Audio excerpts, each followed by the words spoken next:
Priyanka Shankarnath news चॅनलच्या मराठी बातमीपत्रात आपलं स्वागत करते। पाहुयात आजच्या काही मुख्य बातम्या। लोकसभा निवडणुकीचं वारं वाहण्यास सुरुवात झाली आहे।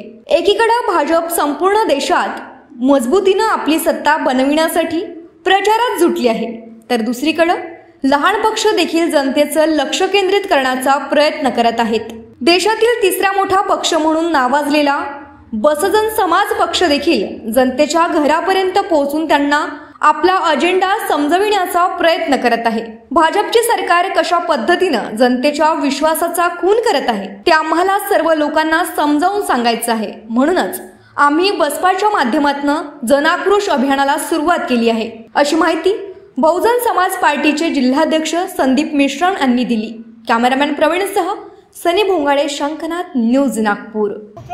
समाज पार्टीचा विश्ववंदनीय परमपूज्य बोधिसत्व डॉक्टर बाबासाहेब आंबेडकरांचा जिंदाबाद जिंदाबाद, बीएसपी जिंदाबाद। रोजी रोटी देण्यासाठी वो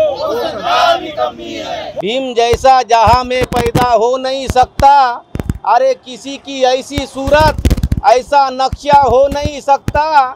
लाख दुश्मन मेरे भीम का कुछ बिगाड़ नहीं सके, तो फिर किसी से हमारा बाल बाका भी हो नहीं सकता। 10 वर्षाच्या काळामध्ये जे काही सत्ताधारी पक्ष आहेत तिथं भारत देशामध्ये, राज्यामध्ये, आणि त्यांनी जो सर्व समाज आहे, जो बहुजन समाज आहे, यांच्या कोणत्याही हिताचे कार्य या 10 वर्षामध्ये झालेले नाही। या देशामध्ये जे भारतीय संविधानाने आम्हाला मूलभूत अधिकार दिले, शिक्षण, आरक्षण आणि न्याय, तो कुठेतरी त्याला गालबोट लागण्याचा प्रयत्न इच्छा मनोवादी व्यवस्थेच्या सरकारकडून होत आहे। आणि त्यांचा निषेध म्हणून, जन आक्रोश म्हणून ह्या गाव चलो अभियानाचं आयोजन या नागपूर जिल्ह्याच्या वतीने करण्यात आलेलं आहे। ही जी मनुवादी व्यवस्था आहे आणि या देशामध्ये स्वातंत्र्यपूर्वी काळामध्ये मनुवादी व्यवस्था होती, त्या मनुवादी व्यवस्थेने ढोल शूद्र गवार नारी हे तांडणकी अधिकारी म्हणजे इच्छा शूद्राचे, महिलांचे जे अधिकार नाकारले होते, तेच जी या देशामध्ये जी राज्यकर्ते आहेत, देश चालवत आहे, त्यांना या देशामध्ये हिंदू राष्ट्र अजेंडा आणण्याकरता, मनुवादी व्यवस्था पुन्हा लागू करण्याकरता ते येथील जे बहुजनाचे जे आवाज आहे, जे छोटे मोठे पक्ष आहेत, त्यांना कुठेतरी ते थांबवण्याचा प्रयत्न करत आहेत। आणि जे बहुजन समाज पार्टी जी राष्ट्रीय पक्ष आहे, जो या देशामध्ये 3ऱ्या क्रमांकाचा पक्ष आहे, याचं मताचं विभाजन कसं करता येईल आणि बहुजन समाज पार्टीला या देशामध्ये कसं सक्षमपणे त्याला नेतृत्वहीन करता येईल, याच्यासाठी मनुवादी व्यवस्था काम करत आहे। त्या अनुषंगाने या देशामध्ये, या राज्यामध्ये वंचितचं जे काम चालू आहे, ते वंचितचं काम त्याच दिशेने काम चालू आहे। या राज्यामध्ये जे बाबासाहेबांचा रक्ताचं नातं म्हणून समाजाला दिशाभूल करण्याचं, भावनिक करण्याचं षडयंत्र या राज्यामध्ये होत आहे। या दिशाभूल न होता जे एक राष्ट्रीय क्रमांकाचा पक्ष बहुजन समाज पक्ष आहे, या बहुजन समाज पक्षाला इच्छा बहुजन समाजाने मोठ्या प्रमाणात प्रतिसाद दिला पाहिजे, हीच बहुजन समाज पक्षाच्या वतीने, नागपूर जिल्ह्याच्या वतीने एक विनंती राहील। आज उत्तर नागपूर परिसरात मागील 4 वर्षांपासून OCW कडून पाण्याची पाईपलाईन टाकून ठेवली, मात्र बऱ्याच तक्रारी करून ही पाईपलाईन अद्याप सुरू करण्यात आली नाही। त्यामुळे वस्तीत राहणाऱ्या लोकांना दूषित पाणी पिण्याची वेळ आली आहे। अनेकांचे आरोग्य धोक्यात आलं आहे। नागरिकांच्या आरोग्याकडे महानगरपालिका दुर्लक्ष करीत असल्यानं आज राष्ट्रवादी काँग्रेस पार्टी नागपूर शहर अध्यक्ष प्रशांत पवार यांच्या नेतृत्वात महानगरपालिकेत मटकाफोड आंदोलन करण्यात आलं। यावेळी परिसरातील नागरिकांनी खाली मटके फोडून मनपा विरोधात आपला आक्रोश व्यक्त केला। कॅमेरामॅन प्रवीणसह सनी भोंगाडे, शंकरनाथ न्यूज नागपूर। राष्ट्रवादी कांग्रेस पार्टी जिंदाबाद, जो बस्ती में पानी मिलना चाहिए, नागपुर महानगर पालिका होश में आओ। तो पानी मिलने वाला नहीं है, ये लोग ऐसे ही पानी के लिए अपने को, महानगर पालिका ने पानी देना ही चाहिए। मागील 4 वर्षापासून उत्तर नागपूरमध्ये पाण्याची लाईन टाकली गेलेली आहे, पण तिथे OCW पाणी पोहोचवून नाही राहिलं, कारण की हे त्या टँकरवाल्यांबरोबर यांचे साटेलोटे आहेत या अधिकारी लोकांबरोबर।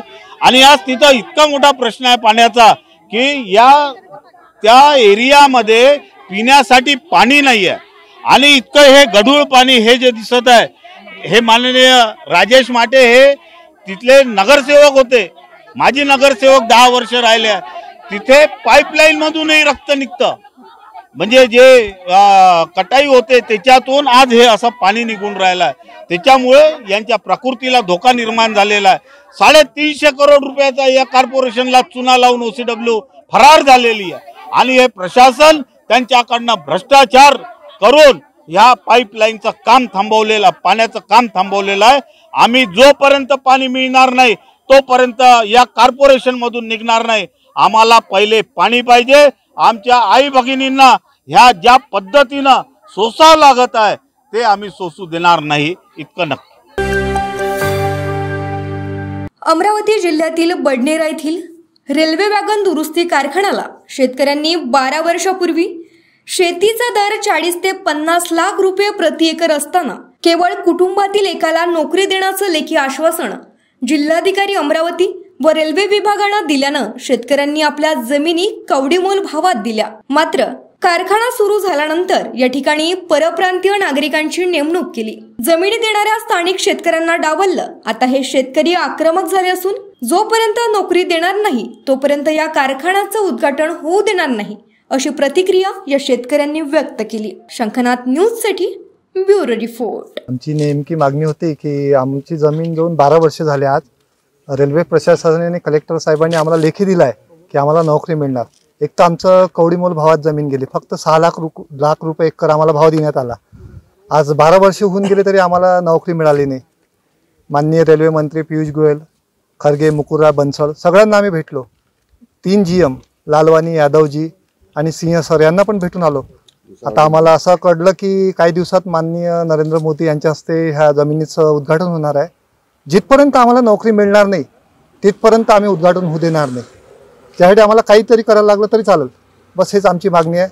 कारण की स्थानिकांना रोजगार देणार आहे म्हणे असं पेपरमध्ये आलं होतं की 5,000 रोजगार दिला, पण आमच्या 42 शेतकऱ्यांच्या जमिनी गेल्या, आम्हालाच रोजगार मिळाला नाही तर आम्ही करायचं तरी कसं. आमचा भाऊ आहे जो MIDC मध्ये कामाला जातो, मग आम्ही करायचं कसं. फक्त आमची एकच मागणी आहे की आम्हाला नोकरी लवकरात लवकर मिळावी, तेव्हा त्याच्यानंतरच हे उद्घाटन होणार. आमचे शेत हे रेल्वे वॅगनमध्ये 2012 पासून आमची शेत या सरकारने घेतले, हिसकावून घेतले म्हटलं तरी चालेल. तर आम्ही त्यांना या बेसवर दिले होते ते की बा आमचे एक एक मुलगा आमचा नोकरीवर घेतला पाहिजे म्हणून. 12 वर्षापासून आम्ही शेतापासून तो वंचित आहेच आहे.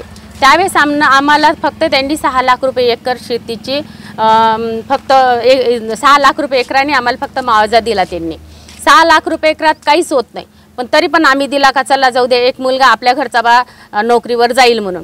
पण 12 वर्ष झालं त्याचा काहीच हालझुल नाही आहे आणि ते काही देतच नाही. फक्त त्याचं म्हणणं एवढंच आहे, फक्त आश्वासन देत आहे, बाकी काहीच करत नाही आहे. पण आता आमच्या गच्चीपर्यंत पूर्ण पाणी आलेलं आहे. आता काय करायचं काही समजत नाही. याईनं जर नाही म्हटलं, मोदी सर जर इथं उद्घाटन करायला आले तर आम्ही इथं शेतकरी फाशी घेतल्याशिवाय आता राहणार नाही. आम्हाला काही शेवटचा पर्याय तोच उरलेला आहे. नाही तर आम्ही उपोषण करू, नाही तर मग आम्ही इथं फाशी घेऊ. त्यांना आम्हाला लिहून दिलं होतं का तुमचा एक मुलगा आम्ही नोकरीवर घेऊ म्हणून.